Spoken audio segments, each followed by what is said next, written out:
Hi, it's Candice with Grow Local again, and today I thought we would just touch on some seed saving. It's a little bit too early for some things, but it's a good idea to start thinking about what you'd like to save and if you should. One of the easiest things to save are your sunflowers. That kind of goes without saying. Each one of those, the center of your sunflower, is a whole bunch of little teeny tiny flowers, and that's why you see the bees crawling all over it so much, because they're pollinating it. And if they all get pollinated, you can just rub the tops off and you've got all these lovely seeds in there. And these are what you save. You can toast them and roast them and eat them. You can use them for arts and crafts, but if you're really smart, you're going to put some in a bag. Make sure that they're really, really dry though, okay? Leave them outside on a pan until you are sure that there's no moisture left in them. And then you can just store them.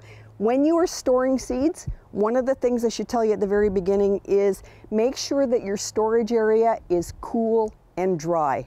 Warmth and moisture causes seeds to sprout. So wherever you've got them, make sure it's cool and dry. If you have concerns about drying, use paper bags. Or there are those little envelopes that you can get from the post office for coin and stuff. They work out really, really well too. If you are sure that they're really dry, you can use small jars, you can use big jars, depending on how many you're gonna save, or you can do what I do and just use plastic bags. A lot of times, because my garden's not that big and I don't need that many seeds, I just use the little dollar store plastic bags. But I make sure that these things are really, really dry before they go in, because otherwise the moisture's trapped in there and they're going to get moldy, okay? And then they're not viable. But more on that in a bit. So, sunflower seeds, number one, soft and fuzzy. You'll know they're ready when they start to droop, because that's when they're protecting themselves. They don't want the birds to see how ripe and ready and lovely they are. And I think next I will show you lettuce. This is a dried one. This, you guys, I'm sorry, but all my little blossoms closed back up. But they kind of look like little dandelions, and they've got, on this one, it's a nice little yellow flower that you get, and they open up. When they are ready, they look a lot more like a dandelion seed head. And you see all that little white fluff. It's all attached to a seed, and it's designed to float away just like dandelions are. So with this, we'll see if it works. It's kind of windy. I don't want them all to blow away. What you're going to do is just pick off that fluff, and it's all attached to little tiny seeds. And when you pull off the fluff, you've got the seeds there. This might be a little tricky to show you. I already did some just before. Where did I put them? There. I picked some off just before you got here because I really wasn't sure how this was going to work in the wind. But this is how tiny the seeds are, okay? They're just little itty bitty things. But each one is going to grow into a new head of lettuce. So figure out how many you need. This is just off of one lettuce plant. When they bolt, they can get really tall. And like I said, they get the lovely little yellow flowers. They'll all open up. They don't always open up at the same time. So you can either go around when it's nice and dry and pick them off then, or you can just pick and choose which ones you want. Pick a branch off like this has been done. It's not actually that hard to do, you guys. But look at all the little seeds that are there. And I'm probably going to have renegades all over the garden now, because we're going to move on to the next one. My mama tried. This is anise hyssop. I'm going to throw that one at you because it's in front of me. It's got super, super little tiny seeds. I love this one. It's the one with the leaf that tastes like black licorice. Use it for flavoring drinks and stuff. I used to just grow it in pots outside of a townhouse window, because then the chickadees would come and they'd all hang onto the stems and eat all the seeds. But this isn't quite ready, but you could see inside where the seeds are just starting. And if you give it a shake, you can actually just walk around, give it a shake, the seeds fall right out. Super, super easy. They're a really, really low maintenance plant. If I remember correctly, they prefer poor soil, so you don't even have to worry about feeding them a whole lot. And again, I'm going to have so many volunteers in this little garden patch right here. It should be fun. And peas and beans, two of the most popular things to try to save. What you want to do with those is you have to wait until your vines are really dead and dry and your pods are really crisp. And you want to be able to hear them rattle. Oops, that one popped open. I'll try this again. So you can hear the pods rattling in there. That's when you open them up and you get your peas out. They're really, really wrinkly. That's a good thing because that means they're already drying out. You don't have to really worry about the moisture content in it. And you can pop it into a bag and you can save them. Now some people, peas and beans are one of the easiest ones because they don't readily cross-pollinate, which makes it easier to know what you're going to get next year. Some things do cross-pollinate, and like squashes and zucchinis, if you were to grow those in close proximity, if they cross-pollinated, your zucchini is going to be the zucchini that you want to eat this year, and your squash is going to be the squash that you want to eat this year. But if you save those seeds, next year, you might get something really weird. Might taste better, might taste off, might look really weird, but it's entirely up to you. If you want to take the chance, go for it. Sometimes it's a lot of fun. If you really, really want to get just what you grew, as in it's a specific pumpkin or a specific squash, think about it for next year because you're going to have to figure out how much space it needs away from the other things that you want to grow, or you just grow one kind of squash or one kind of zucchini so that they don't do that on you. But we can get more in depth on that at another time. Those beans that I have hanging behind me, they're not quite ready yet. They're still nice and they're kind of sticky and hairy feeling. But when the vines dry, the pods will dry right up. They're super crisp. And when you open them up, this is what the beans are like. They're hard, they're shiny, they're dried, they're ready to go. You can either save them for next year so that you've got the same kinds of beans, or you can stick them in your soup pot, your bean pot, make all sorts of wonderful things out of them. I don't know if anybody has seen what a radish does. If you let your radishes go, they get really, really bizarre looking. They almost look like rat tails or something, but that's a radish pod. Your radish will get big and huge and then it sends up flowers and you get these coming off the end. And when you open them up, you will get your seeds. Let's see if I can get that. So that's what your radish pod looks like. That's what the seeds look like. This happens to be a French breakfast. And I love these guys. One of my faves. And I'm not opening that pod because I have to show some kids what they look like later. But there's your peas. There's your radishes. You got your beans. If you are growing spinach or beets or Swiss chard, make sure you're labeling. If you're saving seeds, make sure you're labeling them, because this isn't not ready to be saved yet piece of spinach, but we thought we'd take it and show it to you anyway. But they're little clumps of seeds. They come in clusters. So does Swiss chard. So do beets. And they all look really, really similar. So if you don't have them marked, you just might be planting what you're not expecting next year. Okay? So that's something to know too. Swiss chard, I should say too, it's a biennial. So you grow your Swiss chard the first year and you can eat it like crazy. Just cut it off at ground level. Next year it will sprout again. And if you want, you can eat it. It's not quite as flavorful the second time. And then it is going to bolt on you, and it's going to grow, and it gets ridiculously tall, and you get a multitude of seeds on it. And I have some growing against the back fence that I'll show you.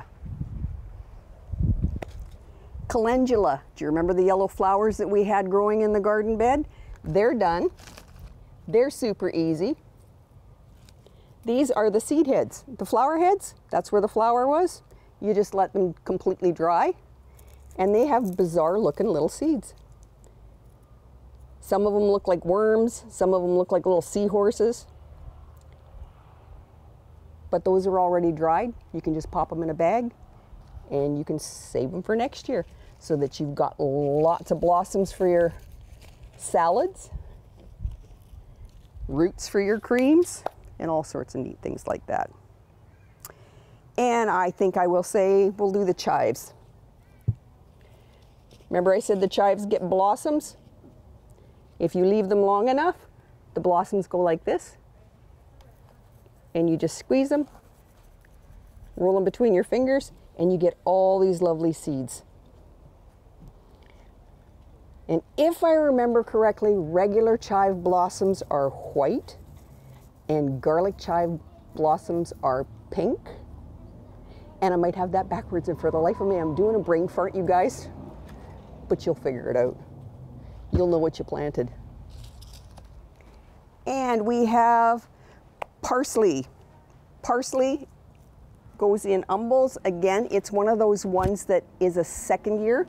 You leave your parsley in the ground, it comes back the second year. It looks pretty nasty for most of it. But when it's dry, all you have to do is crumble and rub, and there are all your parsley seeds. Dill is much the same way, only it will go to seed the first year. Now, how about, I think we'll do the tomatoes because the wind's kicking up. So with tomatoes, you want to make sure that you are leaving your tomatoes until they are really, really ripe. Or if you've got one that's damaged, it's really nice and ripe, but an animal came by, took a chomp out of it, or it's got too much blossom end rot, or it's too deformed, you don't want to eat it for whatever reason. You can still use it. And there are a couple of ways to do it. These, you guys, I'm really sorry. I wasn't really thinking about you, and I did have tomatoes that were really, really super ripe, so I ate them. So this one isn't quite ready to do this to. Like I said, make sure it's fully developed, really ripe, almost overripe. And then you are going to take your seeds and you're going to put them, all that gel and that pulp. It's the same thing with cucumbers or melons. They all have a jelly-like substance around them, and that's a protective coating. And it's more pronounced if it's when they're just about ready.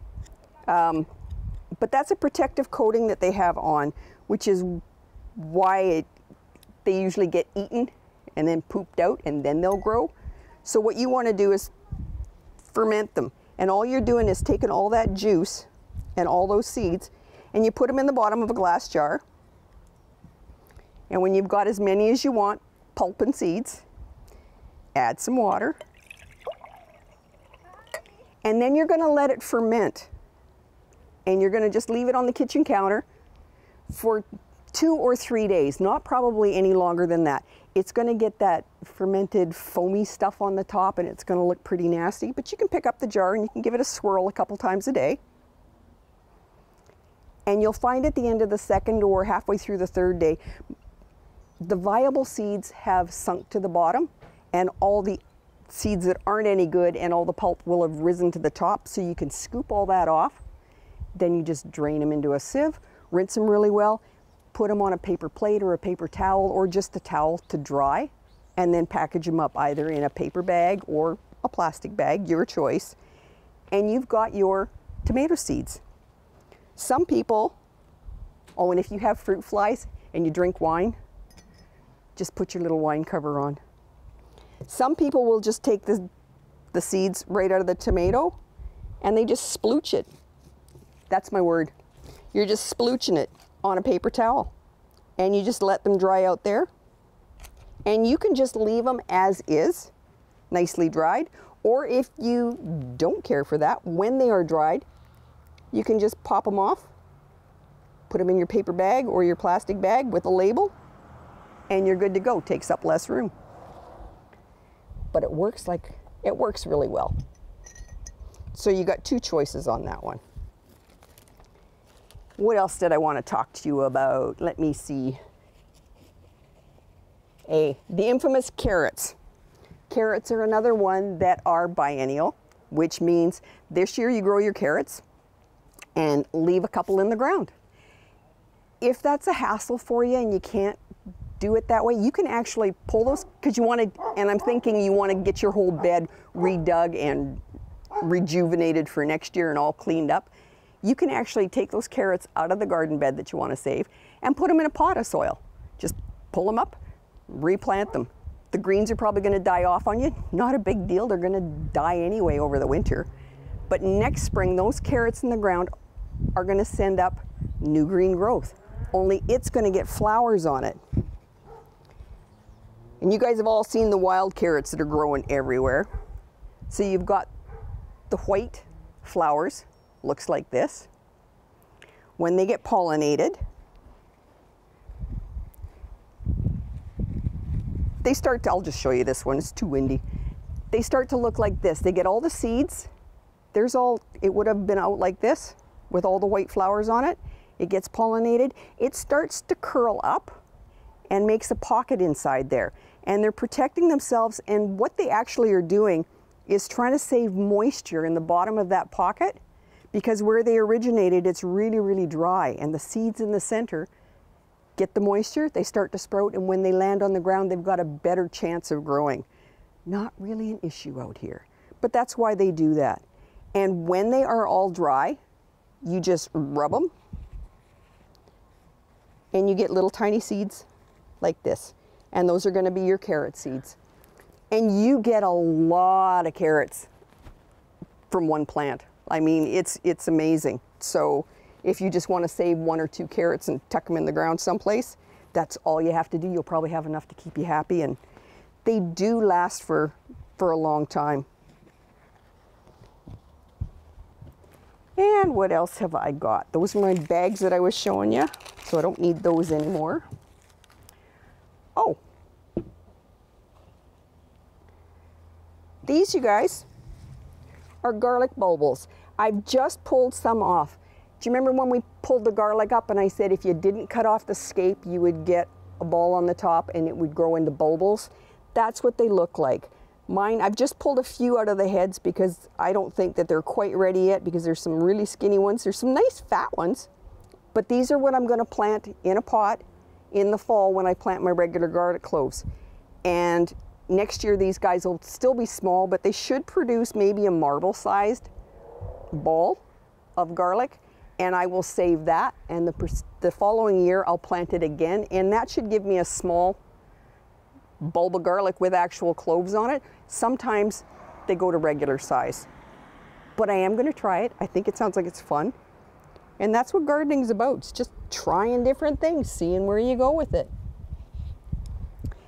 And then last time I was talking, I got told that I had forgotten to say some stuff about corn.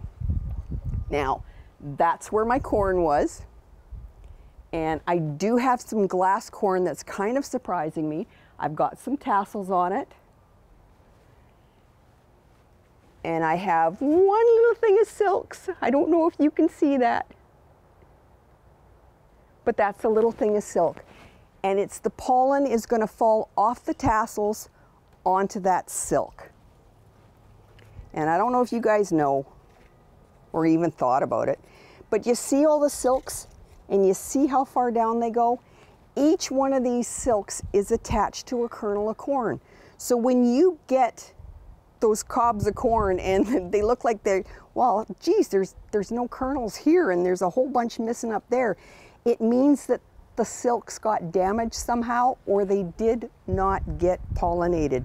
I was really wondering how well I do here with mine, because the wind does come through, it blows this way, and I had 3 on the outside and 2 on the inside. The one that I had on the corner, that's actually the only one that I had that looked like it hadn't been fully pollinated. It had bare patches all over the place, but that's because the wind blows this way, which is one of the reasons why they say when you're growing corn to try to grow it in a square or a whole bunch of rows together, because it does need the wind to be pollinated. And I just thought that was kind of cool.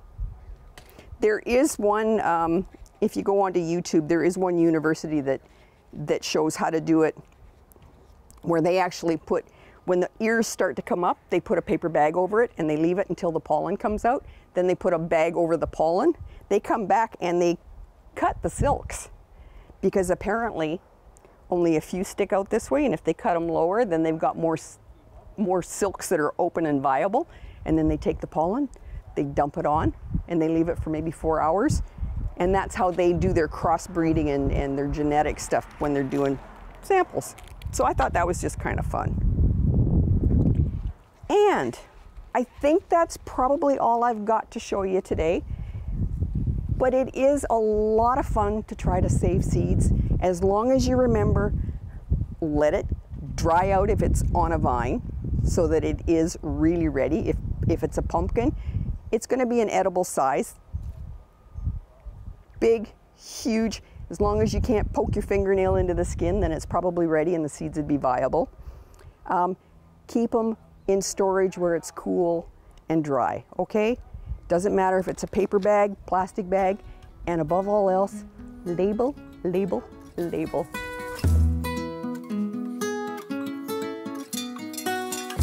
Hi, it's Candice from Grow Local, and I just thought I'd show you just a couple of books here.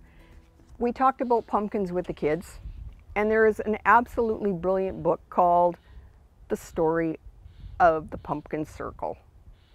It's the story of a garden. It's the pumpkin circle. And it has, for younger kids, it has some absolutely wonderful pictures in it. It's a very easy read. It's very informative. You just won't get tired of it, and it shows you some things to do.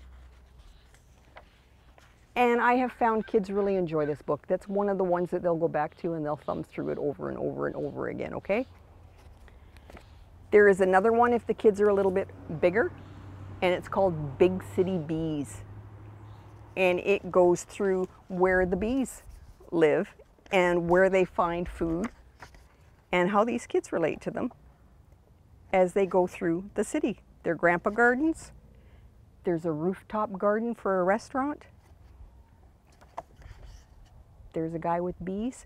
So it's a little more reading, but it is good, it is interesting, and it shows you that you can garden all over the place. You don't need to have a huge backyard, and you don't even need to live in the country.